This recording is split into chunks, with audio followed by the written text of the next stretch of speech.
Hey, everybody, welcome back to the Balanced Vibes podcast. I am your host, Gersten. Happy New Year. If I haven't wished that yet, then Happy New Year. This is the first podcast that I'm recording this year, 2023, and I hope that this year is going to be absolutely wonderful for you. Are you making New Year's resolutions? How is that going? I personally don't. I'm not a big resolutions person. I actually have done this. I remember one year vividly. I remember that I did it. It was 2014. And I'm proud to say that I actually knocked off everything on my list that I had there. But after that, I haven't done this because, in my opinion, you can start a new habit. You can start working towards your goal any time of the year. It doesn't have to be January 1st. It doesn't have to be Monday. It doesn't have to be after my, I don't know, birthday, whatever, XYZ. It can be any time of the year, any time of the month, any time of the week. You can just get started as long as you have a good game plan. So, like I said, I actually did have goals for 2014. So that one year, I definitely remember I had three big goals and I accomplished them all. And part of it was also because I had a game plan. I knew what I'm going to do and I did it. And now I'm like, I can start things anytime, right? It doesn't really have to be January 1st. But in 2014, I had goals for myself. So my goal was, one of them was to finish my PhD, right? Then the other one was to have a great wedding. And then the last one was that I wanted to lose the weight that I had put on during the 11 months that I had spent in the United States when I was here as a visiting scholar. And so after that scholarship ended, after 11 months, I went back to Europe. I lived there in Estonia and in Finland, and I had put on quite a bit of weight in the States, which I'm not the only one who it happens to. And, just because you're an exchange student, visiting scholar, hanging out with a lot of international students, partying, eating pizza, drinking wine, doing all the stuff. And I got back home, I was like, I have to do something about this. So that year, I remember I had three goals. And the reason why I accomplished them all was that I had a game plan. I knew what I'm going to do. So I want to say that if something is like you have this massive goal, like huge goal, but no idea how to get there, no steps laid out and no foundation, then it's going to be very hard. So everybody can have a huge goal. I'm going to lose like 100 pounds, but how? How are you going to do this? And have you started laying the foundation? For example, if my goal was to finish my PhD in 2014, I had already worked on my PhD for 4 years, right? So now it's just the home stretch, right? I had to finish this. Of course, I still had to work, but it would not work if I don't have anything done yet, right? If I'm starting from zero, right? I'm going to write a PhD in 1 year. Well, probably it's not going to happen unless you are like a super genius and you have nothing else going on in your life. I don't know. Maybe that's doable. For me, it wasn't. I had already done a lot. So now I knew what else I have to do. So it's probably something like, okay, I have to write at least an hour a week, right? If I want to get this thing finished. Well, the other thing, I wanted to lose weight. Like I said, I had gained some weight. And back then, whether the method was good or not, I did lose the weight. So I started following back then a very strict paleo diet and I did a lot of CrossFit. So I'm not saying that this is what I would do anymore, especially the CrossFit part. I wouldn't do that anymore, but I had a game plan. I knew I was going to do this, so I did it. So the message here is that you have to have a game plan too, because just having a huge, shiny goal is not probably going to just get you there, just having this goal or dreaming about this goal. Yeah, we can talk about law of attraction and manifestation. And I think they are definitely things worth mentioning and they do work, but you still have to take inspired action as well. So this is what I'm hoping for you. If you have a big grand goal for this year, figure out what are the steps that you're going to take then. And instead of only keeping your eyes on that goal, focus on those steps. Figure out what they are and then see if you're actually doing them every single day, because there are some things that you have to do every single day if you want to lose 50 pounds, or if you want to finish your PhD, or if you want to do whatever XYZ. You have to be consistent. Everything worth having requires consistency. So sometimes I hear people say, oh, but this is so hard. I do really want to lose that weight. I want to get in better shape, but I don't know, tracking is so hard. I have to do this every day. And my response is like, yeah, of course, it is hard. Nobody said it's not hard. It shouldn't be miserable. There's a big difference between being miserable and starving and, absolutely feeling awful. That way of dieting is not what you can do, but is there going to be a little bit of effort involved in this? Oh yeah, absolutely. And it can mean, if you're choosing to do with macro tracking, that you're going to track your macros and this is your effort. So every time when somebody says that, but it's hard, then my question back is, well, anything you've ever accomplished that you really, really wanted, was it ever easy? Whether it is, getting better getting a better job. It probably just didn't land on your lap, right? So you had to do something for it. Or buying a house, it didn't just show up one day. You had to work for it. Whatever the goal is, you had to work for it. So same here, same thing here. So if you have some goals, cool, I'm supportive, I love it, it's great. Just make sure that you have a game plan. How are you going to get there? So today, what are we going to talk about? First, I want to share with you another experience that one of my clients shared with me. And I have actually shared a similar story in the past, but because it keeps happening, I want to keep talking about this until we finally understand that it's not the best idea necessarily to take your doctor's advice when it comes to weight loss, fat loss. So this is how the story goes. And like I said, I know I've shared this before, but because it keeps happening, I have to do this again. So one of my clients told me that she had her yearly checkup with her doctor, and all her blood markers are perfect, like really, really great, everything in range, great, awesome. But there's one thing that the doctor was worried about, and this was her BMI, right? So her BMI was slightly over, I don't know, I think it was 26 or something. And the I guess the range that is, classified as normal, quote unquote, is somewhere, I think it's between 19 and 24.9 for your BMI to be healthy, right?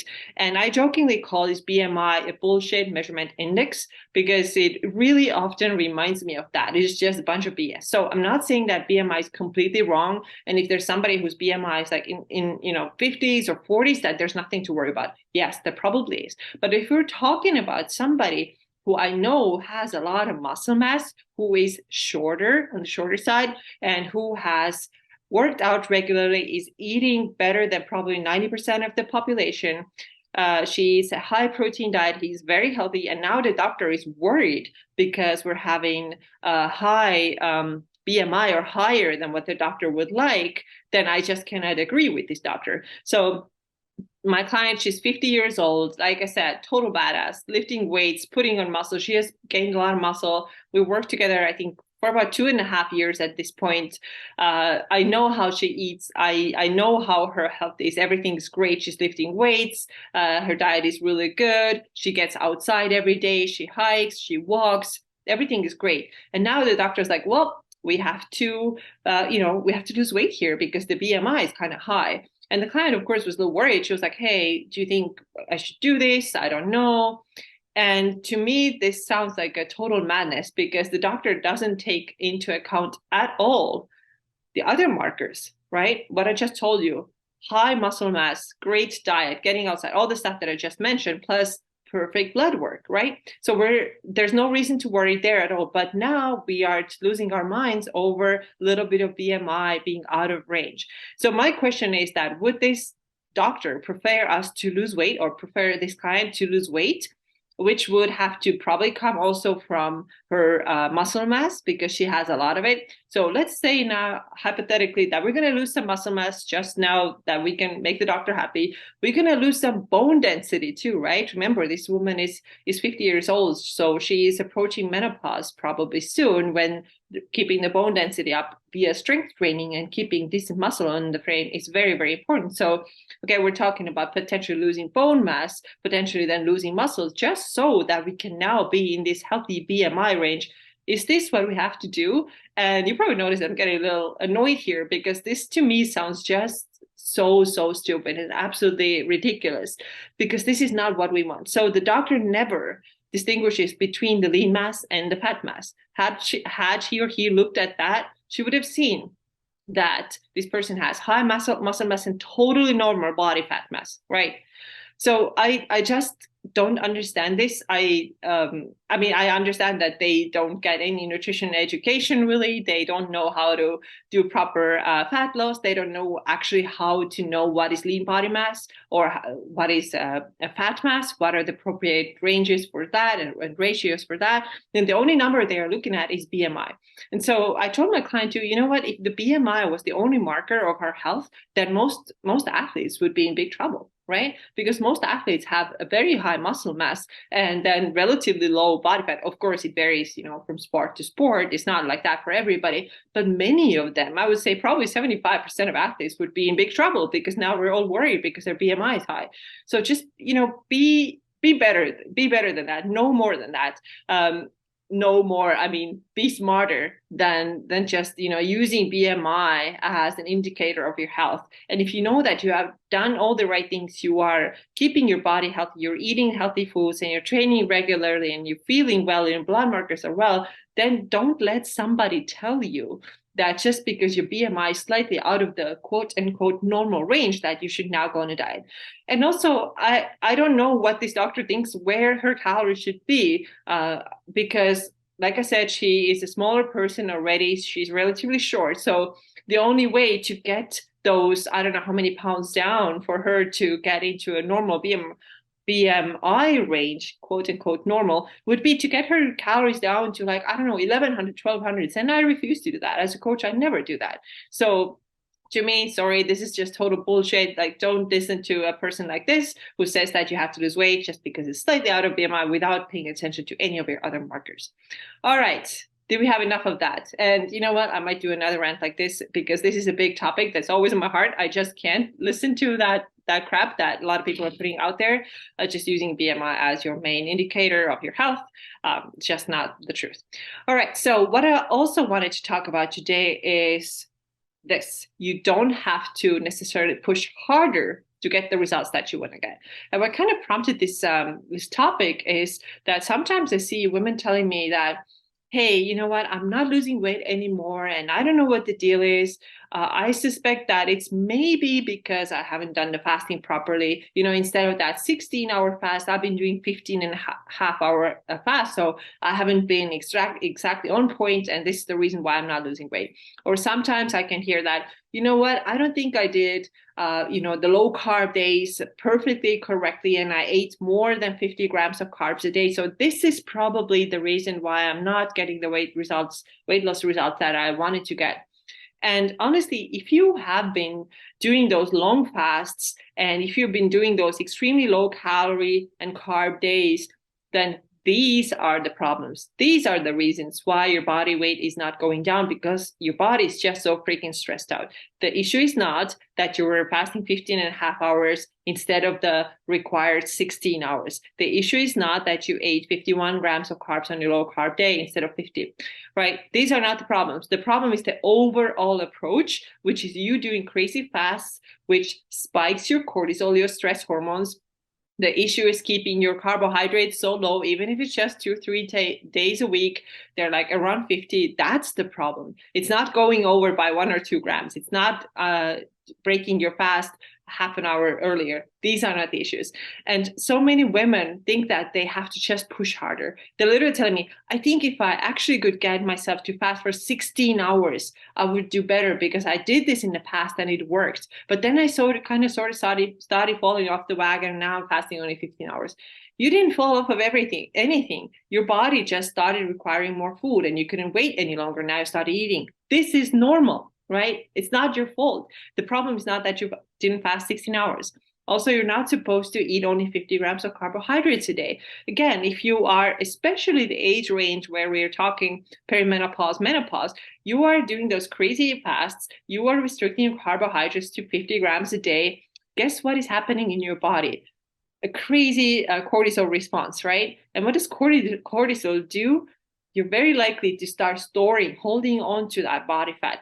And because you have been doing those restrictive diets or eating this way, and you have likely been in a calorie deficit for a very long time, this is the reason why you're not losing body fat. Your body is just so depleted, your metabolism is just so low that now your body wants to hold on to every tiny bit. And the last thing it wants to let go of is body fat. Body fat is like it's security. It doesn't want you to let go of that. So now when you just push harder, you white knuckle harder, you're going to get yourself in a bigger problem. The other thing that I see sometimes people do, well, I just have to do harder workouts, right? So let me add one cardio and I'm going to do the HIIT workout even harder, because the logic says, right? So I'm going to burn more body fat if I just sweat more and push myself more and, beat myself up more at the gym, I'm going to get better results. But this is not it. A lot of times I see women are just they're just overdoing the stuff. And the actual solution is not in doing more of the crazy shit. The actual solution is slowing down. The actual solution might be to start eating breakfast instead of fasting for 16 hours. I always say, what's wrong with a normal overnight 11 to 12-hour fast? Nothing wrong with that. You should actually be eating after 11, 12-hour fast, even 10 hours, totally fine. Eat your breakfast. Eat a high protein breakfast. Balance your blood sugar. Get your body out of that stressed state where it is when you are fasting for longer than what's good for you. So start eating breakfast. Don't use coffee as your breakfast. Don't replace your breakfast with coffee. No coffee on an empty stomach, please, right? Don't do that.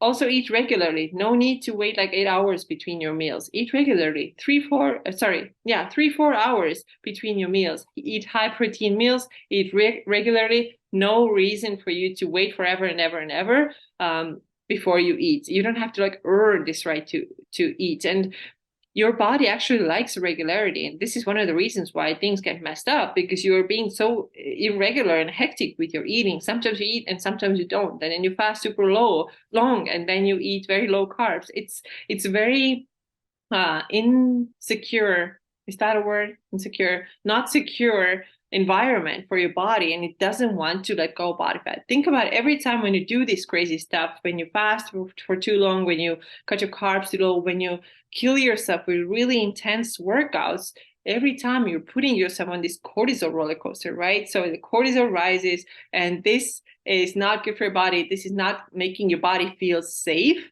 And also a lot of times cortisol encourages belly fat storage. So if you have noticed that, you're like, oh, it never happened before, in my 20s and 30s, never happened before. What's going on now? Well, then this is often a result of doing the crazy things that you're doing. And if you only think that I have to do them harder, you're digging yourself deeper into this hole. So we already talked about fasting, we already talked about low carbs, but also let's talk about resistance training. So instead of thinking, I'm going to have to do the HIIT workouts harder, I'm going to have to sweat more and power through and do more cardio. No. If you have done these things already for a long time, then no, don't do it. If you want to throw in like one HIIT workout a week, maybe if you want to. I personally don't, but you could do that, but HIIT shouldn't be the foundation of your workouts. Also cardio, long distance running shouldn't be the foundation of your workout. It should actually be proper, normal, traditional, call it boring if you want to, resistance training. 3-4 days a week for most people is enough. And this is what gives you the results, right? So instead of thinking that you always have to white knuckle harder, push yourself harder, and blaming yourself for not getting the results that you wanted because you were not able to stick with certain things long enough, or like we're not able to do the stuff hardcore enough, this is not the reason why you are not getting the results.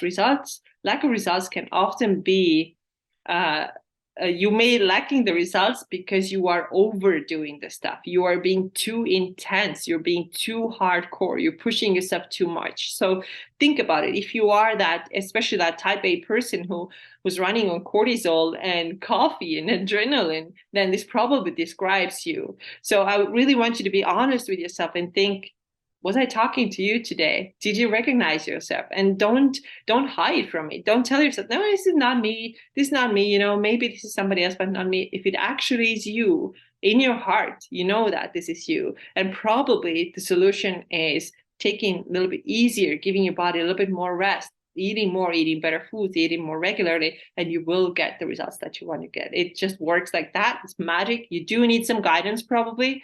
So I'm here for you. And also make sure that you join my Fit and Fueled Facebook group, where we have a lot of conversations like that. So thank you so much for listening today. I hope that this was helpful for you. Let me know if you have any questions, and I will talk to you again very soon. Bye-bye.